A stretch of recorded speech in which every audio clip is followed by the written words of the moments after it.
In sunny California, beneath a sun that gilded fortunes and hid shadows, Georgie, a tycoon whose empire stretched across skyscrapers and global markets, felt a corrosive emptiness in his soul. Married to the impeccable Judith and father of 3 children, the calculating Matthew, the frivolous Hannah, and the sweet Sophia, his adopted daughter, whom he secretly considered the only one with a pure heart, Georgie realized that his family bonds were as fragile as glass, held together only by the glue of his vast fortune. Doubt, a silent parasite, gnawed at him. Was the love he received genuine, or merely a reflection of the immense wealth he provided? Driven by this uncertainty and growing distrust, Georgie conceived an audacious, almost cruel plan. He would fake a terminal cancer diagnosis, a treacherous illness that would strip him of power and confine him to his luxurious Beverly Hills mansion. The goal was simple and brutal: to expose the true face of his family. The performance began with surgical precision. Georgie, in partnership with his loyal and discreet lawyer, Mr. Davies, and Dr. Eleanor Vance, a trusted physician whom he had once helped during a personal crisis, orchestrated every detail. The initial diagnosis of extreme fatigue quickly evolved into aggressive and incurable pancreatic cancer, with a grim prognosis of only a few months to live. Fabricated medical reports, secret appointments at the mansion, and Georgie's increasingly frail appearance, achieved through a restrictive diet and subtle makeup, created an atmosphere of desperation and urgency.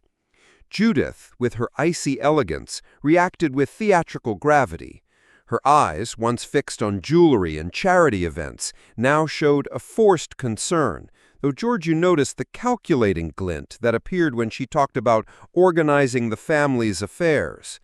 She spent hours on the phone with Matthew, discussing the transition of the company, and with Hannah, who seemed more concerned about the social impact of her father's illness than with his actual health. Judith's Persian cats, Tiberius and Cleopatra, once the sole recipients of her unfiltered affection, now seemed more like convenient distractions than a priority. She petted them absent-mindedly while discussing the imminent loss of her husband, her long, slender fingers betraying an anxiety that had nothing to do with grief. Matthew, the eldest son, a mirror of Georgie's unbridled ambition but without his ethics, took control of the empire with alarming veracity. "Don't worry, Dad. I'll protect your legacy. The company is in good hands," he declared, his eyes gleaming with a mix of feigned concern and barely hidden triumph. From his bed, Georgie watched Matthew make bold moves, dismantling projects he had spent years building and consolidating power in his own hands with terrifying speed. Conversations between Matthew and the company's directors, which Georgie listened to via hidden microphones, revealed a plan to restructure the company for his own benefit, discarding anyone who didn't align with his interests. Matthew's ambition was a ravenous beast, and Georgie's illness was the perfect opportunity to feed it. Hannah, the spoiled socialite, initially displayed an outpouring of performative condolences, canceling a lunch or two with friends and offering to read to her father. But her attention, as fickle as the California breeze, quickly drifted back to her world of parties, shopping, and gala events. Her visits to Georgie's room became increasingly sporadic, and her complaints about the boredom of having to pretend to care were whispered over the phone but perfectly audible to Georgie. She spent hours pampering her Siamese cats, Luna and Sol, with a dedication she had never shown him. "Dad, you have no idea how hard it is to keep up appearances with you here. So sick," she sighed, her fingers drumming impatiently on her smartphone as Luna curled up in her lap, receiving the affectionate strokes Georgie longed for. The hypocrisy was nearly tangible, and the pain of witnessing the shallowness of his own children cut deeper than any illness, real or feigned, ever could. Sophia, on the other hand, reacted very differently. The news of Georgie's cancer hit her with visible impact. Her brown eyes, usually full of serene joy, welled up with genuine concern. She began devoting much of her free time to him, not out of duty or expectation, but with spontaneous tenderness. She read to him, spoke about their favorite books, and even cooked his favorite meals, remembering details Judith never seemed to notice. Conversations with Sophia were different. She asked about his feelings, his oldest memories, and listened with the kind of full attention he hadn't received in years. One afternoon, as Sophia flipped through an old family photo album, Georgie felt a sharp pang of remorse. A picture of a young Judith, from before the wealth and luxurious life, brought back memories of a love he had once believed was real. "Sophia," he coughed, voice purposefully weak. "Do you remember when I was young? Before all of this?" Sophia smiled softly. "Yes, Dad. You were different then. Lighter, I think." Georgie closed his eyes, soaking in her words. That lightness, he realized, had been traded for a golden weight that suffocated the truth. Sophia's constant and affectionate presence was a balm to his wounded soul, but at the same time it amplified the bitterness of the other revelations. The conspiracy circle and the secret will.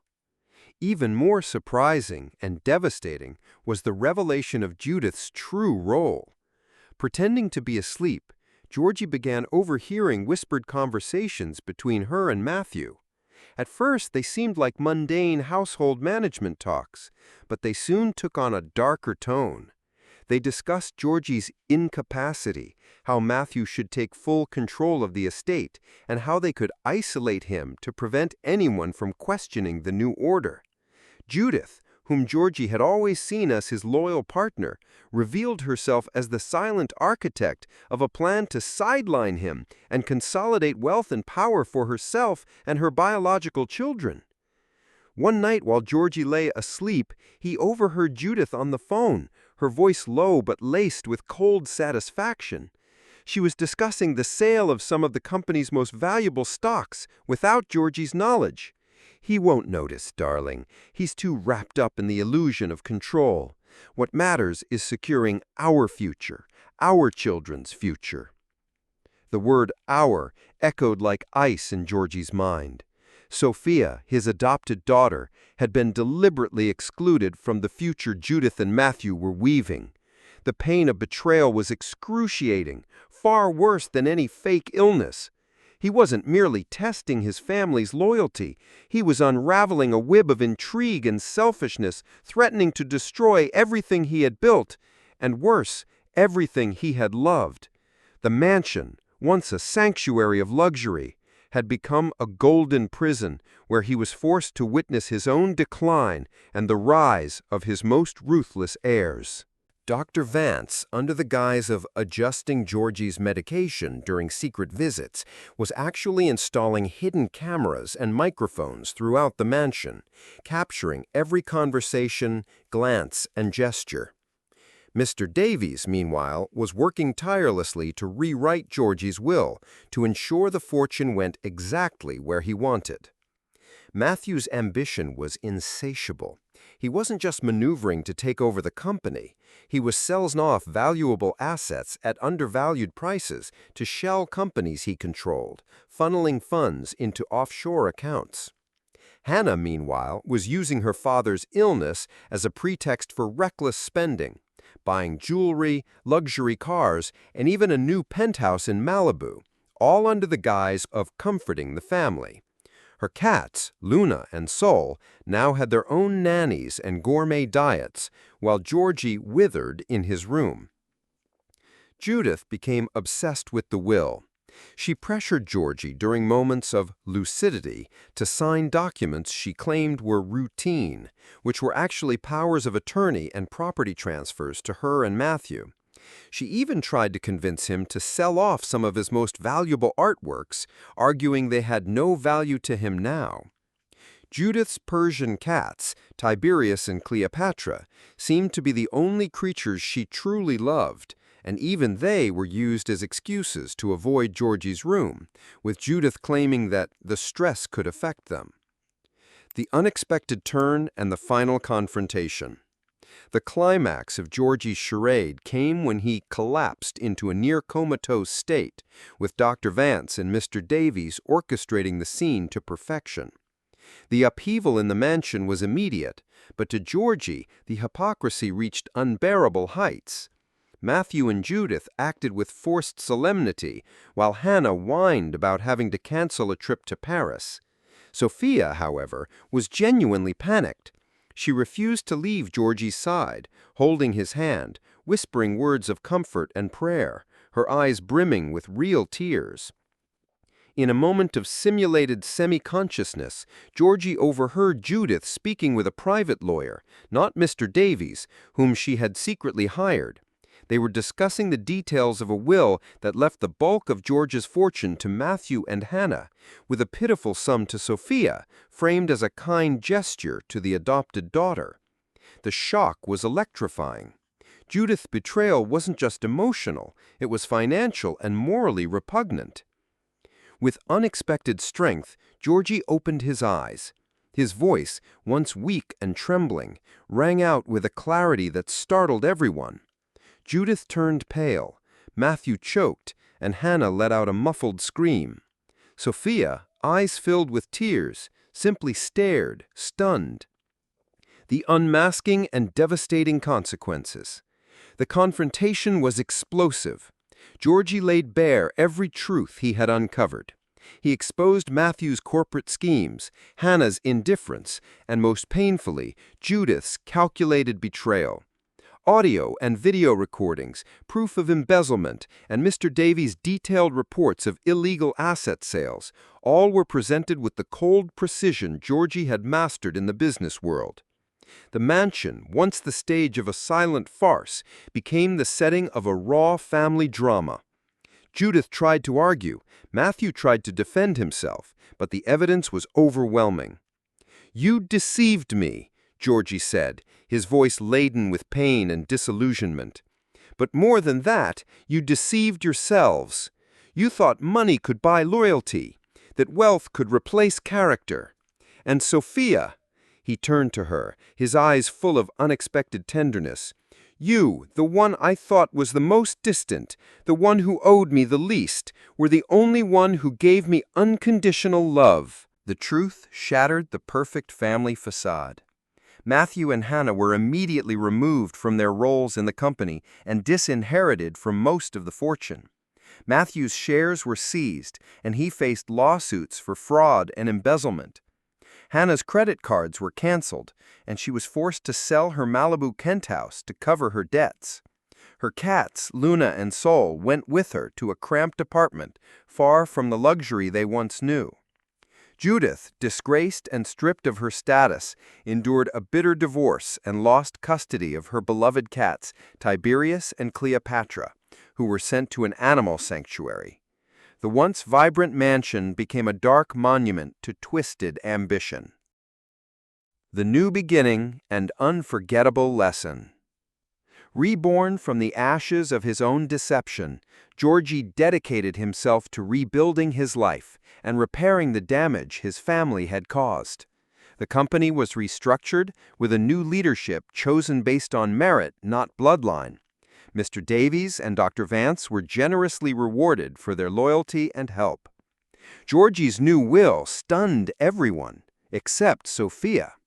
70% of his entire fortune was left to her, with the rest allocated to charities and medical research foundations. Ironically, some focused on cancer research. Sophia, his most human daughter, became his confidant and partner in the years that followed. Together, they traveled, explored new horizons, and built a relationship based on mutual respect and true affection. Sophia, despite her new wealth, remained grounded. She used her inheritance to create art foundations and support programs for adopted children, honoring Georgie's memory and his legacy of compassion. Georgie learned the most valuable lesson of his life. Material wealth can buy comfort and power, but never genuine love or loyalty. The pain of betrayal had been immense, but the unveiling of his family's true nature had set him free to build a more authentic life, surrounded by those who loved him for who he was, not for what he owned. The sunlit California that once housed his illusion of perfection now bore witness to his rediscovery, a story of triumph rising from the ruins of a shattered past with the promise of a future founded on truth and unconditional love. Did you enjoy this story? Then subscribe to the channel, leave a like, and tell us in the comments where you're watching from. Your participation means a lot to our community.